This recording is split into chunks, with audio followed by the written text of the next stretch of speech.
You're tuned in to a one-take podcast production.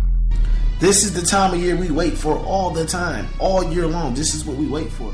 Are you ready? Yo, Jacksonville Jaguars has to be a team full of sleepers. You talking fantasy football and you not looking at the Jacksonville Jaguars for deep sleepers. I don't know what to tell you. It is reality football.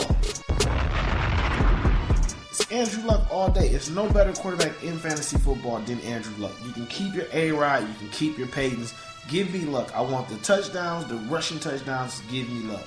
If you're watching football and not playing fantasy football, then you're not watching football because it's no longer fantasy. It's a reality.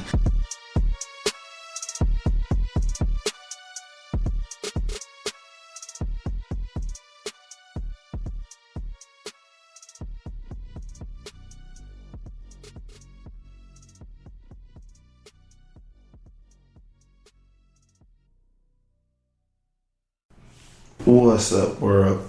It's your boy B-Dab. I'm back, and it's finally a real episode of It's Not Fantasy, It's Reality. We was not supposed to go live. This was supposed to be a 7-part series given to you guys hand over hand. But I managed to get the live button. I don't believe in restarting, so let's get this thing all started. As you heard in my intro, my promo, this is that time of year we all wait for. It is now time for fantasy football. And in part 1 of this 7-part series, I will be giving you a small briefing of knowing your league.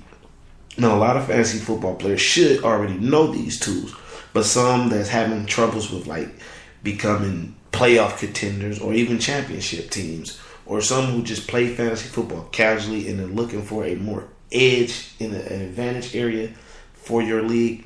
First thing first, before you draft, before you do anything, you must understand your league. You may say, well, Dad, what do you mean understand my league?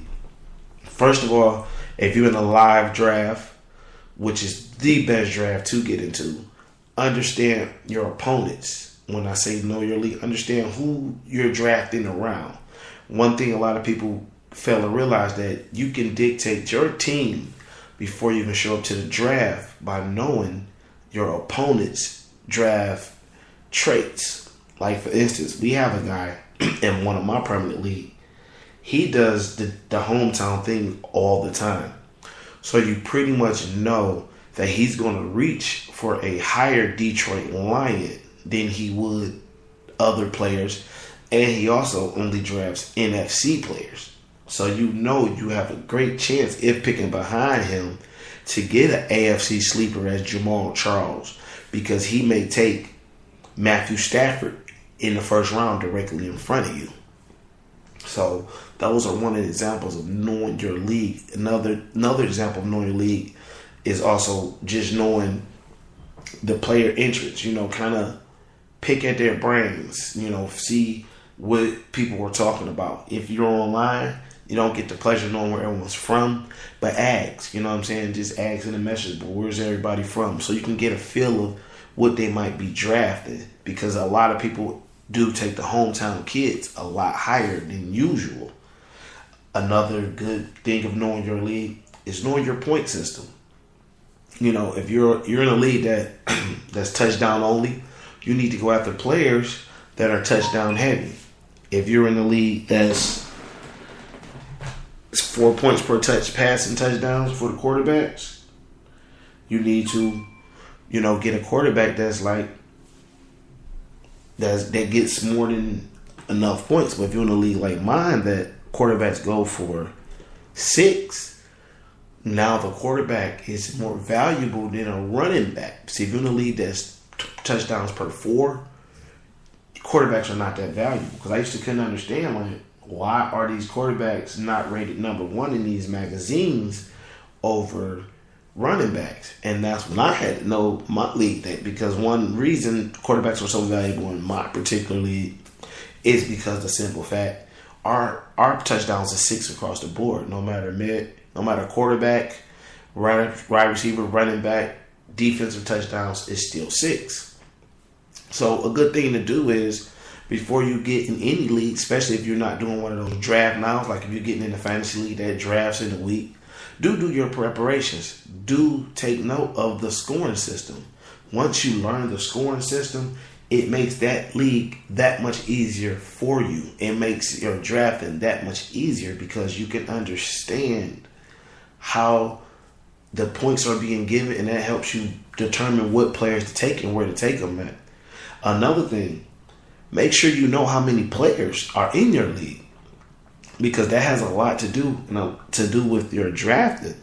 Because if you're in a very deep league, 12, some of the players you're looking for will not be there just because it's a 12-man league, and hopefully by this time everyone is knowledgeable of what's going on. Also, knowing of when to not get in the league. Like, some leagues are too deep. Like, a 14, 16-man league is extremely deep. When you get into a 14 to 16-man league, you find yourself, especially if you're picking on the back end, you find yourself just in a heap of trouble. You're really digging, and if you're a casual fantasy player, a 14 to 16-man league may be too deep for you. You're going to see at that point rookies coming off the board quite early.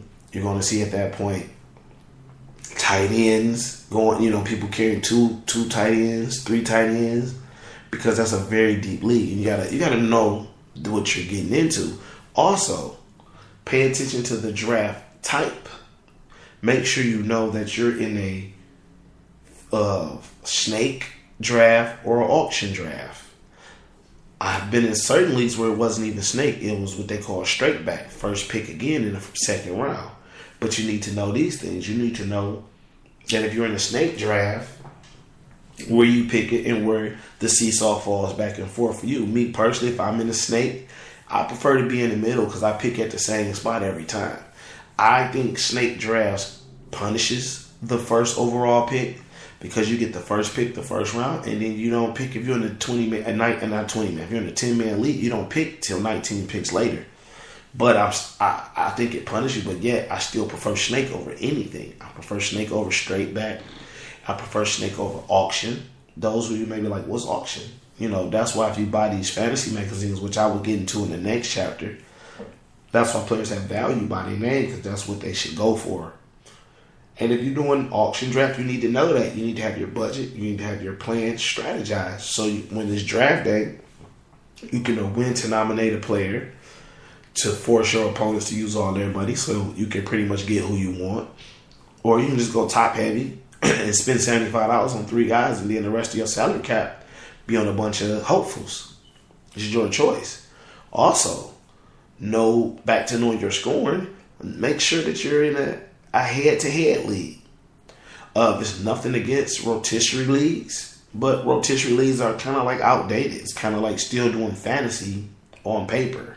Like, if you're in a rotisserie league, it's just the same as doing fantasy on paper, if you ask me. I have not yet had the pleasure to play in a rotisserie league.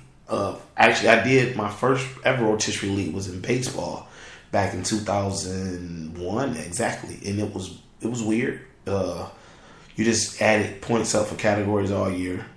One thing about rotisserie is players seem to get traded a lot because you may be up in the touchdown category, passing touchdown category, but you may be down in the receiving yard. So they may trade off a top quarterback because their backup is decent enough to, get land a decent running back.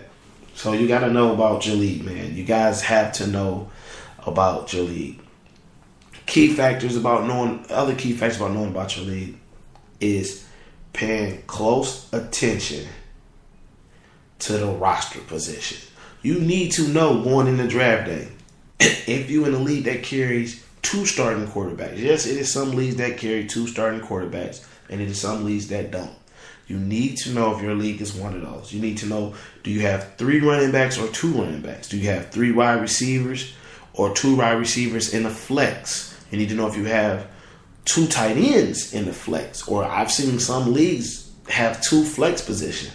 Me personally, I love the flex position. We added a flex position in one of my leagues, permanent leagues, back in 2009. And it was the greatest decision we ever could add, because when you draft and then you get that flex position, that gives you that wild card element to be stacked somewhere. Prime example, One of my leagues last year, I was stacked at the running back position because I had Jamal Charles, Matt Forte, and Arian Foster. So, I ran 3 running backs every week because we only start 2 wide receivers. My running backs were my flex.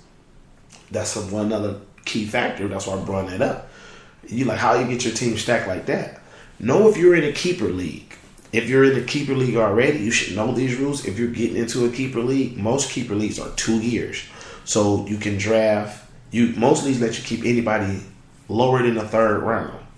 So if you're in a keeper league, make sure you understand the value of who you're keeping. If it's someone like, for instance, Julius Thomas, you kept him from last year. You have the option to keep him again this year. Maybe you let Julius Thomas go and you redraft him late again because he's in Jacksonville. Or maybe you catch somebody who's like, you know what, I still believe in him, and you trade him for a draft pick. I mean, I personally would trade him for like a 2nd round draft pick so I can pick twice in the 2nd round. Not a problem. Those are some of the things you need to pay attention to when getting ready for this up-and-coming fantasy football season. It should be another great season. You guys will be hearing from me twice a week. I will be doing my stock watch. That will be for all the daily fantasy players. If you don't know what daily fantasy is, I feel sorry for you, but I am happy for you because you keep a lot of money. Daily fantasy is DraftKings, FanDuel, and there's plenty other sites out there that does the daily fantasy. I will be doing a daily stock watch every Saturday and Wednesday, preparing you for the Sunday games, Sunday and Monday games, and the Thursday games. I will be giving prices of players at high value, low value, buy, sell now. That will be coming up. Also, my regular weekly fantasy football podcast. Because like I tell everybody, this is no longer fantasy football. This is reality football. If you're not watching fantasy football, I feel sorry for you. One Take Podcast will be bringing you these exclusives all year long. So stay tuned for the next part of the One Take Podcast exclusive, Knowing Your League. Stay tuned for part 2 as we cover drafting and player positioning.